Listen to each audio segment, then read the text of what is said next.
있는데 똑같이 이제 콜크 나무가 참나무과예요. 그래서 국내에서도 집이나 네. 아니면 뭐 그 스파 이런 데 가보면 숯을 이렇게 해서 숯 사우나 이렇게 돼 있고 가보면 안에 원적에선 음이온이 나오고 좋은 그런 기운을 받아서 오는데 단열부터 해서 방진, 흡음 그런 기능이 있습니다. 그 다음에 안의 열이 밖으로 뺏기지 않는다는 거. 그건 물에 강한 소재인데 실제로 그 물을 많이 쓰는 한국 문화에 또 적합하고 물에 썩지 않고 그 다음에 친환경적이고 그다음에 뭐 먼지를 흡수하지 않아 가지고 알러지도 발생하지 않고 지금 탄소 중립이 이제 전 세계적으로 이제 지켜야 되는 그 콜크 소재 자체가 실제로 탄소 중립에 더 나아가지고 탄소 네거티브 인증이라는 걸 받아요. 이 회사에서 나온 제품은 FSC 인증을 산림 인증을 그 받은 제품들이에요. 포르투갈은 법적으로 나무를 콜크 나무를 벨 수가 없어요. 국가에서 지정된 보호수예요. 나무 제품들은 사실 나무를 베서 나오는 거잖아요. 근데 이 콜크는 나무 외피를 수확해서 그리고 콜크 나무의 본연의 그 부분을 다 살리고 같이 인간하고 같이 공존하는 그런 소재입니다. 지금 포르투갈의 이런 유럽종은 콜크를 다시 리사이클합니다. 그래서 다시 재활용을 합니다. 와인막에 보시면 이렇게 콜크 그래듈이라고 하는데 가루 입자 크기에서 그걸로 이렇게 만들어진 제품들은 리사이클된 제품이고 그냥 콜크 자체로 이렇게 마개가 되어 있는 거는 그거는 콜크 원 제품이라고 보시면 돼요. 그래서 100% 처음 나무부터 해서 생산돼서 다시 리사이클하는 부분들이 완전히 순환적으로 해가지고 이게 말 그대로 그 자연보호부터 해서 리사이클해서 탄소 중립 이런 부분들을 실제 실천하는 그런 부분들입니다. 저기 보면 이제 콜크 외피 저기 있죠. 그래서 저렇게 외피를 벗기는 거예요. 예, 그래서 그러면 또 콜크가 또 양털처럼 또 자랍니다.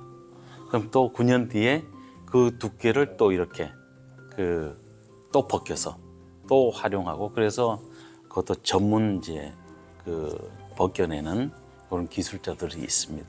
네. 콜크 나무에 보면 그 관리받고 있는 그 나무들은 보면 9년 뭐 이런 식으로 해서 나무에 1년 뭐 이렇게 해서 표기가 돼 있어요. 그래서 여기는 몇 해 수확했구나.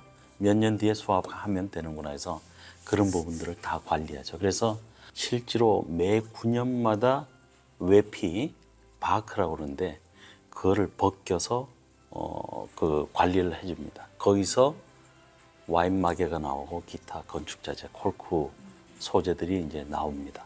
그래서 그거를 매 9년마다 외피를 벗겨서 하는데 사실 그 실제로 건축자재로 할 수 있는 건 45년 이후 그러니까 한 200년에서 250년 사는 동안에 콜크 바크를 한 8회에서 9회 정도 공급을 합니다. 그래서 실제로 콜크 나무도 외피를 이렇게 벗겨서 이렇게 하지 않으면 그 나무가 이렇게 자라지 않고 이런 부분에 보면 죽어버려요. 근데 그거를 인간하고 같이 공유하면서 같이 환경도 보호하고 그다음에 콜크 나무가 인간한테 그런 좋은 소재를 제공하는 거죠. 영상 370도 이상 고열에 해서 쪄서 태우는 겁니다. 그러니까 보면 거기엔 사실 들어가는 게 물밖에 없어요. 물로 이렇게 그 강도도 조절하고 여러 가지 그 제품 만들 때 원래 갖고 있는 그 왁진이라고 수베린 계통인데 그 자체가 갖고 있는 물질이 있어요. 그래서 그게 고열로 해서 찌면 검은 액체가 이렇게 분출이 돼서 나와요. 그 자체가 접착제 역할을 해요. 거기에 어떤 첨가물도 안 들어가요. 그래서 이거는 콜크 자체가 갖고 있는 그 부분이 녹아서 하나의 덩어리가 되는데 이 제품 만들 때 그 눌러서 이제 밀도 조절을 하는데 찜질방 이런 쪽에 쓰는 밀도가 140에서 160 정도 됩니다.